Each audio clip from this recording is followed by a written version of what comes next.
చిన్న చిన్న పదాలతో మలయాళం సులభంగా మాట్లాడండి. చిన్న చిన్న పదాలండి, పెద్ద పెద్ద పదాలతో కష్టపడి నేర్చుకోవాల్సిన పని లేదు. మలయాళం చాలా సులభమైన భాష అండి. ఈ మాట చెప్పగానే తెలుగు వాళ్ళు ఏమంటారంటే మలయాళం చాలా కష్టమైన భాష కదండి, మలయాళం చాలా కష్టమైన భాష కదండి, మీరు చాలా సులభమైన భాష అంటున్నారు. నిజమే, మీరు అనుకున్నట్టుగానే నేను అనుకున్నాను. కానీ మలయాళం భాషను చూసినప్పుడు ఇంత సులభమా అనిపించింది. అదేంటి అనేది వివరంగా తెలుసుకుందాం. అవును, మలయాళం చాలా సులభమైన భాష. ఎలా సులభం అనేది మీకు కొన్ని ఉదాహరణలు చెప్తే మీకే అర్థమవుతుంది ఎంత సులభం అనేది. ఓకే, ఇక్కడున్న వాక్యాలు చూడండి. తెలుగులో నేను కొన్నాను, మేము కొన్నాము, నువ్వు కొన్నావు, అతను కొన్నాడు, ఆమె కొన్నది, వారు కొన్నారు. ఇప్పుడు మనం చెప్పేటప్పుడు తెలుగు గ్రామర్ ప్రకారం నేను అన్నప్పుడు చివరిలో నువ్వు వచ్చింది, కొన్నాను. మేము అన్నప్పుడు ము వచ్చింది, మేములో ఉన్న ము వచ్చింది. నువ్వు అన్నప్పుడు ఊ వచ్చింది. అతను అన్నప్పుడు డూ వచ్చింది, లేదా అతడు అన్నప్పుడు డూ వస్తుంది. కరెక్టా? అతడు కొన్నాడు అని కూడా అనొచ్చు కదా మనం. ఓకే, ఆమె అన్నది ఇప్పుడు రాలేదు. వారు అన్నప్పుడు రూ వచ్చింది, వారు అన్నప్పుడు రూ వచ్చింది. కానీ మలయాళంలో ఈ రూల్స్ అన్నీ లేవు. అన్నిటికీ కొన్నాను అన్న ఒక పదమే చెప్తాడు, కొన్నాము అన్న ఒక పదము, కొన్నావు అన్న ఒక పదము, కొన్నాడన్న ఒక పదము, కొన్నదన్న ఒక పదము, కొన్నారన్నది ఒక పదమే. అన్నిటికీ వాంగి వాంగి వాంగి అంటాడు. వాంగి, కొన్నానంటే వాంగి, కొన్నామంటే వాంగి, కొన్నామంటే వాంగి. చూసారా? అంటే మళ్ళీ వాళ్ళు ఎలా గుర్తుపడతారు? నువ్వు అన్నప్పుడు కొన్నావు అంటున్నాము, మలయాళంలో నువ్వు అని వాడినప్పుడు వాంగి అంటే కొన్నావు అని అర్థం. మీకు తెలుగు సెంటెన్సులు మలయాళం సెంటెన్సులు పక్క పక్కన పెట్టినప్పుడు ఇంకా మీకు క్లియర్గా అర్థమవుతుంది. ఓకే, ఇప్పుడు ఈ వాక్యాలను మలయాళంలో ఎలా చెప్పాలో తెలుసుకుందాం. ఓకే, నెక్స్ట్ పైకి వెళ్దామండి. ఈ పేజీ బాగా గమనించండి.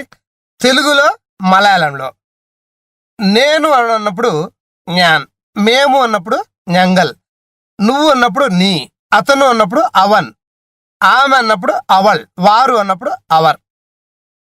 మలయాళంలో వచ్చే అర్థాలు అవి. చూసారా? కొన్నాను అన్నప్పుడు వాంగి, కొన్నాము అన్నప్పుడు వాంగి, కొన్నావు అన్నప్పుడు వాంగి, కొన్నాడు అన్నప్పుడు అన్నిటికీ వాంగి వాంగి. అంటే మీరు బాగా గమనించండి, ఎందుకు మన మలయాళం కష్టం అంటామంటే కొన్ని పదాలు వాళ్ళు ముక్కుతోటే పలుకుతారు. ఇప్పుడు ఉదాహరణకు నేను అనే పదము జ్ఞాన్ జ్ఞాన్ జ్ఞాన్ ముక్కుతోటే మొత్తం. ఒక విధంగా చెప్పాలంటే ఒక 50% ముక్కుతోటే పలుకుతారు. మనం ముక్కుతో పలికే అలవాటు లేదు, దానివల్ల కష్టం కష్టం అనుకుంటుంటామండి. మేము అన్నప్పుడు ఞంగల్, మిగతా పర్వాలేదు. నువ్వు అన్నప్పుడు నీ, అతను అన్నప్పుడు అవన్. చూసారా? కొన్నాను, కొన్నాము, కొన్నావు, కొన్నాడు, కొన్నది, కొన్నారు అన్నప్పుడు అన్నిటికీ వాంగి. ఇంకొక వాక్యం చూద్దాం. ఎందుకంటే వాళ్ళు మాట్లాడే విధానం అంతా టెన్సెస్ మొత్తం ఇలానే ఉంటాయండి. టెన్సెస్ అనేది చాలా ముఖ్యం. టెన్సెస్ మీద పట్టు ఉంటే ఆ భాష బ్రహ్మాండంగా మాట్లాడచ్చు అంటారు. మళ్ళా ఇక్కడ అన్నిటికీ ఒకే పదం వాడుతున్నాడు. ఓకే, ఇంకో వాక్యం చూద్దాం. చూసినప్పుడు ఇంకా మీకు క్లియర్గా అర్థమవుతుంది. తెలుగులో మలయాళంలో నేను నిద్రించాను, మేము నిద్రించాము, నువ్వు నిద్రించావు, అతను నిద్రించాడు, ఆమె నిద్రించింది, వారు నిద్రించారు. నేను అంటే జ్ఞాన్, నిద్రించాను అంటే ఉరంగి, నిద్రించామంటే ఉరంగి, నిద్రించామంటే ఉరంగి, నిద్రించాడంటే ఉరంగి, నిద్రించిందంటే ఉరంగి, నిద్రించారంటే ఉరంగి. అన్నిటికీ ఉరంగి. అయితే ఆ ఉరంగి అనేది నీ అన్నప్పుడు నువ్వు నిద్రించావని అనుకుంటారు.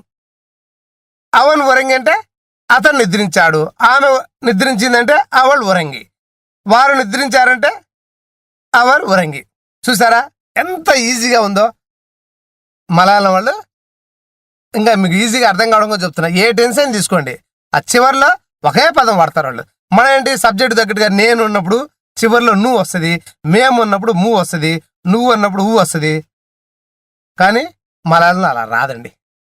దీన్ని బట్టి మీకు అర్థమవుతుంది కదా ఎంత సులభంగా ఉందన.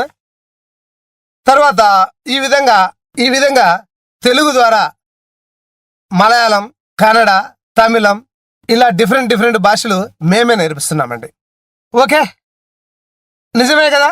మలయాళం చాలా సులభమైన భాష కదా, ఒప్పుకుంటారు కదా? ఆ ఎగ్జాంపుల్ చూస్తే మీరు ఒప్పుకొని ఉంటారు, ఎందుకంటే ఎంత ఈజీగా చూస్తారు కదా. ఓకే, ఈ వీడియో ఇంతటితో అయిపోయిందండి. నేను ఇంకో రిక్వెస్ట్ ఏంటంటే, మీరు మా ఛానల్లో సబ్స్క్రైబ్ అవుతే ఇలాంటి కొత్త వీడియోలు ఏమొచ్చినా మీకు తెలుస్తాయి. ఈ వీడియో అయిపోయిందండి, తర్వాత వీడియోలో కలుద్దాం. అంతవరకు బాయ్.